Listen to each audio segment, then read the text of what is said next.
వి gold trusted gold buyers మీరు తాకట్టు పెట్టిన బంగారాన్ని విడిపించి ఈ రోజు ఉన్న మార్కెట్ ధరకు కొనబడును. నమస్కారం, వెల్కమ్ టు ఐ డ్రీమ్. నేను మీ ఝాన్సీ. ప్రస్తుతం మనతో ట్రెడిషనల్ హీలర్ ఇంకా హెర్బలిస్ట్ బి ఆంజనేయరాజు గారు ఉన్నారు. ఈ రోజు కీళ్ల నొప్పుల గురించి అడిగి క్లుప్తంగా తెలుసుకుందాం. నమస్తే సార్. నమస్కారం అమ్మా. సార్, చాలా మందికి కీళ్ల నొప్పులు ఒక్క అడుగు కూడా వేయలేకపోతుంటారు. ముందుకి పెద్దవాళ్ళు అంటే సరే 60 ఏళ్ల తర్వాత సహజంగా శరీరంలో వచ్చే మార్పులు అనుకోవచ్చు. 30లో 40లో కూడా చలికాలం ఎక్కువగా ఇబ్బంది పెడుతూ ఉంటాయి. ఇలా చేయి తీసుకోవాలన్నా కానీ ఇబ్బంది పడుతూ ఉంటారు. పొద్దున్నే లేవగానే ఒక అడుగు వేయడానికి కూడా మడమలు నొప్పిగా ఉన్నాయి అంటూ కూర్చుంటూ ఉంటారు. మరి ఇవన్నీ ఎందుకు వస్తాయి? ఇవి తగ్గాలంటే మనం ఏం చేస్తే మంచిదంటారు? అంటే తగ్గాలి అంటే మెడిసిన్ వాడుకోవాలమ్మా. అలా కాకుండా రాకుండా ఉండాలి అంటే కనుక లైఫ్ స్టైల్ చేంజ్ చేసుకోవాలమ్మా. చేంజ్ చేసుకుని మనం ఏదైతే పూర్వకాలం మనం అంటే ముందర ఇది వాత వ్యాధుల్లోకి వస్తుందమ్మా. కీళ్ళ నొప్పులు అనేది ఆయుర్వేదాల్లో 80 నుంచి 84 వాతాలు ఉంటాయమ్మా. అంటే కీళ్ళ నొప్పుల్లో మీకు 84 రకాలు ఉన్నాయని అనుకోండి. అంతే తప్ప అన్నీ ఒకటి కాదమ్మా. అలాగే కీళ్ళ నొప్పులు అని చాలామంది పేషెంట్లు వస్తూ ఉంటారు. వచ్చిన తర్వాత మేము అడుగుతాం, అమ్మ మీకు మజిల్ పెయినా, ఎముకల నొప్ప, నరాల నొప్ప అని అడుగుతాం. వాళ్ళకి అర్థం అవ్వదు. అప్పుడు దాకా దాని గురించి ఆలోచించరు వాళ్ళు. ఎప్పుడైతే మనం అడిగామో అప్పుడు కొంచెం ఆలోచించి తెలివైన వాళ్ళు అయితే నాకు నరాల నొప్పులండి, లేకపోతే నాకు ఎముకలే నొప్పండి, మజిల్ పెయిన్ లేదు. అలా కొంతమంది ఓన్లీ మజిలేనండి ఎముకల్లో లేదని చెప్తారు. అప్పుడు కానీ వాళ్ళకి అర్థం అవ్వదమ్మా అసలు ఎక్కడ నొప్పి అనేది. అలా ఉంటుందన్నమాట. అప్పుడు దాన్ని బట్టి వైద్యం ఉంటుందమ్మా.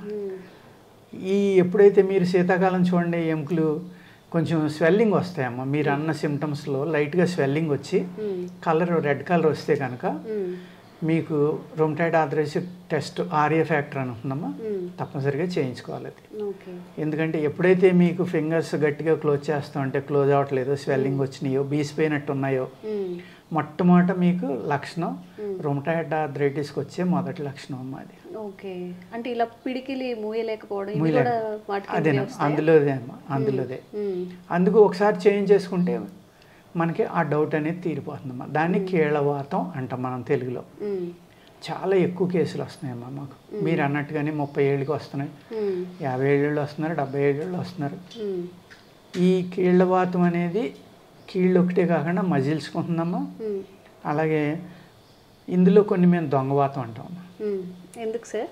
అది ఎందుకంటే ఒకరోజు ఇక్కడ చెయ్యి ఇక్కడ నొప్పి ఉందనుకోండి, మన్నాడు భుజం దగ్గర ఉంటుంది, మళ్ళీ సాయంత్రం 7కి ఇంకో చోటకి మారుతుంది. అలాగా మారుతూ ఉంటుందమ్మా. పెయిన్ అనేది ఒక చోట కాన్స్టెంట్గా ఉండకుండా మారుతూ ఉంది. దాన్ని మేము సరదాగా దొంగవాతం అంటాం అనమాట. యాక్చువల్గా ఇది మన బాడీలో ఉన్న వాయువులు ద్వారానే ఈ వాతం అనేది వస్తుందమ్మా.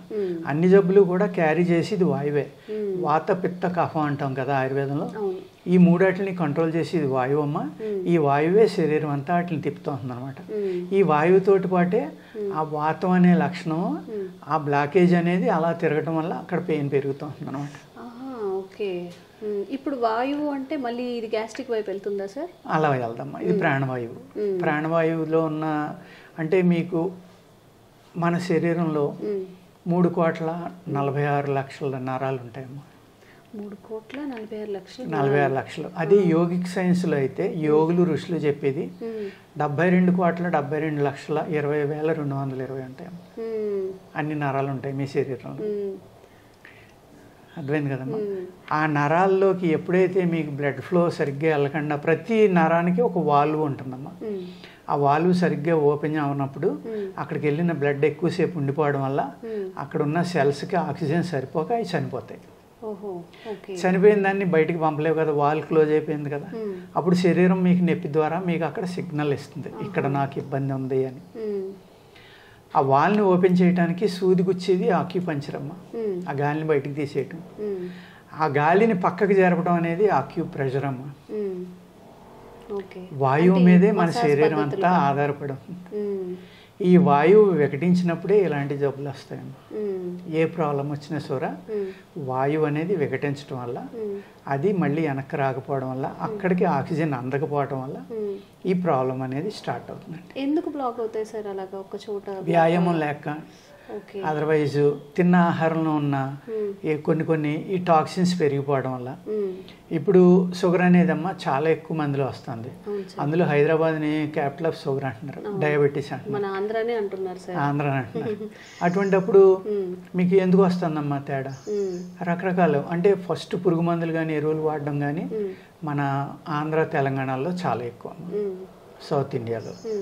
అదేవిధంగా హ్యాబిట్స్ కూడా మనకి చాలా డిఫరెంట్గా ఉంటాయి. హైదరాబాదు 1.5 ఉంటారు దగ్గర దగ్గర. ఇప్పుడు మనం 1,30,00,000 1,40,00,000 అంటే పాత లెక్కల ప్రకారం చూసుకుంటున్నామా, అంటే ఆల్మోస్ట్ 40% జనాభా ఇక్కడే ఉన్నారు తెలంగాణ లెక్కేసుకుంటే. ఈ సిటీలో ఆక్సిజన్ ఎక్కడ దొరుకుతుందమ్మా? ఎలా అయిపోయింది. ఇప్పుడు మీరు హైటెక్ సిటీ దగ్గర 1 కిలోమీటర్ వెళ్ళాలంటే మీరు మార్నింగ్ 9 to 12 లోపల ½ అన్ అవర్ నుంచి 2 hours పడుతుందమ్మా. ఎంత పొల్యూషన్ రిలీజ్ చేస్తున్నాయి అక్కడ వెహికల్స్, ఆగాలే కదా మీరు పీల్చుకుంటున్నారు. మరి అప్పుడు ఆటోమేటిక్గా మీ లంగ్స్, మీ యొక్క ఈ శరీరంలో ఉన్న అవయవాలన్నీ పాడవుతాయి కదమ్మా. లంగ్స్ ఎప్పుడైతే పాడైనాయో మీ బాడీకి గాలి రావట్లా, ఆక్సిజన్ అందట్లేదు. ఆక్సిజన్ అందకపోవడం వల్ల అన్ని ప్రాబ్లమ్స్ స్టార్ట్ అవుతాయి. అప్పుడే ఈ వాత వ్యాధులు అనేవి కూడా స్టార్ట్ అవుతాయి అమ్మా. ఇందులో రకాలు ఉంటాయమ్మా. మళ్ళీ మామూలు పెయిన్స్ అయితే పర్వాలేదమ్మా, బలహీనత వల్ల వచ్చి ఉంటాయి, మినరల్స్ తగ్గటం వల్ల వచ్చే ఉంటాయి, అలాగే వాతాలు ఈ వాత వాయువుల వల్ల వచ్చే ఉంటాయి. ఇలా ఇన్ని రకాలుగా ఉంటాయమ్మా. బలహీనత అంటే మినరల్ సరిపోక D3 విటమిన్ అనేది చాలా మందిలో ప్రాబ్లం ఉందమ్మా. నేను చాలామంది నా దగ్గరికి వస్తూ ఉంటారు, వాళ్ళు చూస్తే చాలా బాగుంటారు, వాళ్ళకి ఎక్కడ వ్యాధి ఉన్న లక్షణం ఉండదు. మీరు D3 B12 చేయించండి అంట సాధారణంగా. కొంతమందికి మినిమం 30 ఉండవలసింది 10, 12 ఇలా ఉంటుందమ్మా. దానివల్లే ఈ పెయిన్స్ అన్నీ వస్తాయి. నేను మందు అక్కర్లేదు, మీకు బలానికి ఇస్తాను, ఏదో ఒక లేహ్యం లాంటిది పట్టుకెళ్ళి ఆ D3 వాడుకొని తగ్గిపోతుందంట. వాళ్ళు మందులకు వస్తే మందులు ఎవరేంటి మీరు అని అడుగుతారమ్మా నన్ను. నేను చెప్తాను, ఆ లోపం వల్ల వచ్చిన వ్యాధి ఇది, మీకు యాక్చువల్గా లేదు, మీరు అర్థం చేసుకోండి అని చెప్తే బలానికి ఒక మంచి లేహ్యం ఇస్తామమ్మా. అప్పుడు ఆటోమేటిక్గా కండరాలు, మజిల్స్, బాడీలో ఉన్న నరాలు అన్నీ కూడా శక్తివంతంగా తయారవుతాయి. సేమ్ టైం మీరు D3 వాడుతున్నారు. ఎప్పుడైతే D3 మీకు సరిపడి వచ్చేసిందో చాలా ప్రాబ్లమ్స్ తగ్గిపోతాయి. ఈ వాత వ్యాధులు పెరిగిపోవడానికి కారణం మినరల్ డెఫిషియన్సీ కూడా చాలా ఎక్కువగా ఉంటుందమ్మా. అదేవిధంగా వ్యాయామం అనేది అస్సలు లేక దానివల్ల కూడా ప్రాబ్లమ్స్ వస్తాయి. లేదు, ఇప్పుడు లేడీస్ ఉన్నారమ్మా, వాళ్ళ ఇంట్లో వాళ్ళ పని వాళ్ళు చేసుకుని లేడీస్ ఉన్నారనుకోండి, వాళ్ళు మినిమం 5 కిలోమీటర్లు నడుస్తారు రోజు ఇంట్లో. వాళ్ళు ఏం చేస్తున్నారు, అందరూ నడుతున్నారని మళ్ళీ సాయంత్రం ఇంకో 5 కిలోమీటర్లు నడుతున్నారు. అవును, అలా నడవకూడదమ్మా. కొంతమంది చెప్తున్నారు కదా సార్, ఇంట్లో పనులు చేసుకోవడం వల్ల ఏం ప్రయోజనం ఉండదు, అక్కర్లేదు, చేయకూడదమ్మా. చేయడం వల్ల ఏమవుతుంది, వీళ్ళు 45-50 దాటాక చేశారనుకోండి, ప్రత్యేకంగా ఇది స్త్రీల్లో ఏమవుతుందంటేనమ్మా, వీళ్ళకి మెన్స్ట్రువల్ సైకిల్ అనేది ఉంది కాబట్టి ఆ నెల ఆ మెన్స్ట్రువల్ సైకిల్ టైంలో మినరల్స్ ఎక్కువ వేస్ట్ అయిపోతాయమ్మా. వేస్ట్ అవడం వల్ల వీళ్ళకి కాల్షియం డెఫిషియన్సీ, అనేక రకాల డెఫిషియన్సీలు వస్తాయి మెనోపాజ్ టైంలో. అందుకే బోల్డ్ సైడ్ ఎఫెక్ట్లు ఉంటాయమ్మా. ఆ డెఫిషియన్సీ లేకుండా చూసుకుని ఇంట్లో పని చేసుకున్నా సరిపోతుందమ్మా. వీళ్ళు ఆ డెఫిషియన్సీ ఉండగా ఎక్కువ నడిచేసారనుకోండి, అవి ఉన్నాయి అరిగిపోతాయి. ఒకప్పుడు నీ రీప్లేస్మెంట్ వచ్చి అన్నాళ్ళు అయిందమ్మా మనకి, ఒక 3 years, 4 years, 5 years, పోనీ 10 years అనుకోండి. అంతకు ముందర మరి ఏ నొప్పులు వచ్చినా న్యూరాలజిస్టు లేకపోతే ఈ వీళ్ళు ఎముకల డాక్టర్లు ఉంటారు కదమ్మా, వాళ్ళ దగ్గరకో లేకపోతే ఆర్థోపెడిషియన్నో, న్యూరాలజిస్టో లేకపోతే ఇంకోటో వీళ్ళ దగ్గర తిరిగో, ఆయుర్వేదనో, హోమియోనో, ఇంకోటో. ఇప్పుడు మాట్లాడితే ట్రాన్స్ప్లాంటేషన్. మళ్ళీ అది ఒక 10-15 ఏళ్ళకి మళ్ళీ చేయించుకోవాలని చెప్తున్నారు కదమ్మా.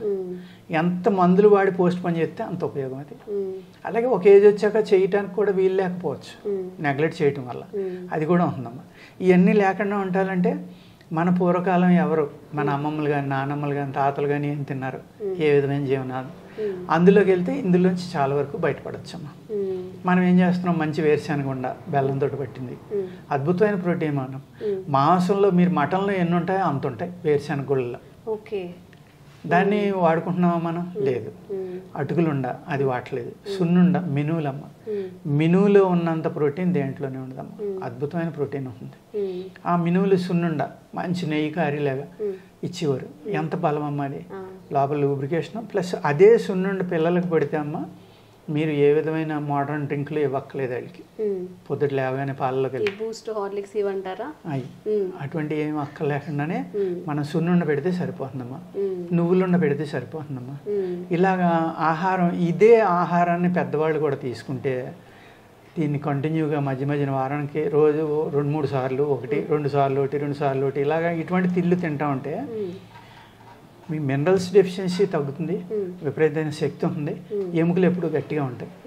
ఎప్పుడైతే మనం ఈ నువ్వుల నూనె ఇవన్నీ మానేసి రిఫైండ్ ఆయిల్స్లోకి వెళ్ళామో, అలాగే ఎప్పుడైతే మీరు 0B ఫిల్టర్ మొదలుపెట్టారో అప్పుడు ఈ ఎముకల వ్యాధులన్నీ స్టార్ట్ అయిపోయినాయి. ఎందుకంటే మనకి మినరల్ అనేది వాటర్ ద్వారా హైయెస్ట్ వస్తుందమ్మా మన బాడీలోకి, ఫుడ్ ద్వారా వస్తుంది. అసలు వాటర్లో 0B అంటే ఏంటమ్మా, అందులో ఏమీ లేదని అర్థం. ఏమీ లేనప్పుడు అది తాగితే ఎలా ఉపయోగపడుతుందమ్మా మీకు?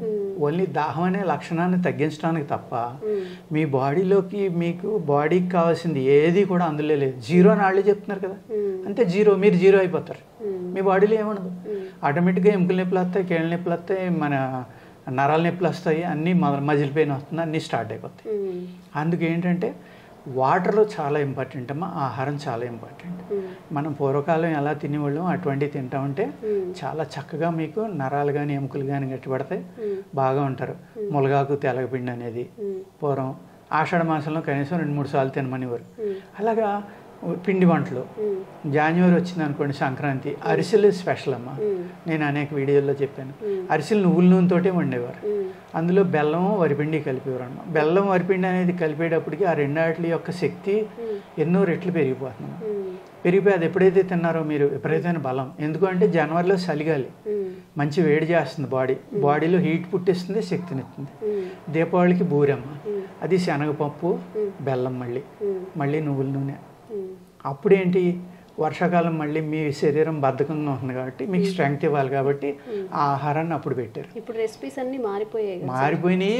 ప్లస్ ఏంటంటే ఈ హోమ్ ఫుడ్స్ వచ్చాక అన్నీ కూడా మొత్తం ఎప్పుడు కావాలంటే అప్పుడు అన్నీ దొరుకుతున్నాయి. సీజనల్ ఫుడ్ అనేది మిస్ అయిపోయాం మనం. ఏ సీజన్లో తినవలసింది ఆ సీజన్. ఇప్పుడు చేసుకునే వాళ్ళు ఎవరు ఉన్నారు సార్? ఆ టైంకి బేకరీలో తెచ్చుకో. మామిడికాయ కూడా 365 రోజులు దొరుకుతుందమ్మా. అవును, వాటర్ మిలన్ దొరుకుతుంది.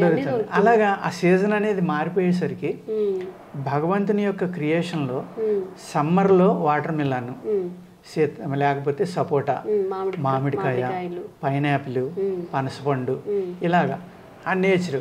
శీతాకాలం వచ్చింది, సీతాఫలం, ఆరెంజెస్, బత్తాయిలు, ఇటువంటి ఇలాగా సీజన్ బట్టి కూడా ఉండేవమ్మా.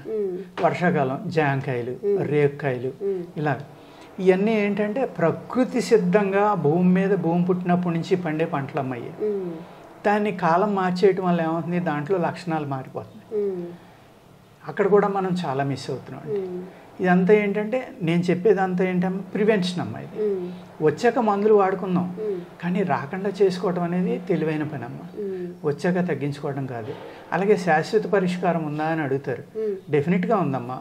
ఎందుకు ఉంటుంది అంటే మీరు కొన్ని యోగా టెక్నిక్స్ చెప్తాం, కొన్ని రిలాక్సింగ్ ఎక్సర్సైజ్ చెప్తాం, అలాగే మెడిసిన్ ఇస్తాం, ఆహార నియమం అనేది మస్ట్ అండ్ షుడ్గా ఫాలో అవ్వమని రాసిస్తాం అమ్మా. ఇవన్నీ మీరు పాటింటే మళ్ళీ వెనక్కి రాదు. అది కొంతమంది ఉంటారమ్మా, suppose auto immune problem, rheumatoid arthritis ఉంది, ఆస్టియోపోరోసిస్ ఉంది. అది ఆటో ఇమ్యూన్ డిసీజ్ కాబట్టి చాలా కష్టం అనమాట తగ్గడం. మినిమం 6 months 9 months వాడుకోవాలి. ఒక 2 నెలలు వాడి తగ్గిందని మానేస్తారు. అప్పుడు అది ఏం చేస్తున్నామా, బ్యాక్టీరియా రెసిస్టెన్స్ పెంచుకుని భయంకరంగా బయటకు వస్తుంది. అప్పుడు మేము 9 నెలల మందల్లో 2 ఏళ్ళు వాడవలసి ఉంటుంది. ఇటువంటి ప్రాబ్లమ్స్ ఉంటాయి. శాశ్వత పరిష్కారం అనేది డెఫినెట్గా చేయొచ్చమ్మా. అలానే 100కి 100 పాళ్ళు చేయలేం. వాళ్ళ లైఫ్ స్టైల్ని బట్టి, వాళ్ళకు ఉన్న అదర్ ప్రాబ్లమ్స్ని బట్టి. ఇది ఒకటే ప్రాబ్లం అనుకోండి, ఈజీగా మనం ట్రీట్ చేయొచ్చమ్మా. ఒక మల్టిపుల్ ప్రాబ్లమ్స్, బీపీ ఉంది, షుగర్ ఉంది, లేకపోతే థైరాయిడ్ ఉంది, లేకపోతే ఇంకోటి ఉంది, ఇవన్నీ ఉండగా కూడా ఇది ఉంది అంటే, లేకపోతే పైల్స్ ఉన్నాయి, అప్పుడు కష్టం అవుతుంది అనమాట. ఆ విధంగా ఉంటుందమ్మా. డెఫినెట్గా ఈ వాతం అనేది, కీళ్ళ వ్యాధి అనేది మనం తగ్గించవచ్చు అండి. చాలా మంచి విషయాలు చాలా క్లుప్తంగా చెప్పారండి. Thank you. నమస్కారం.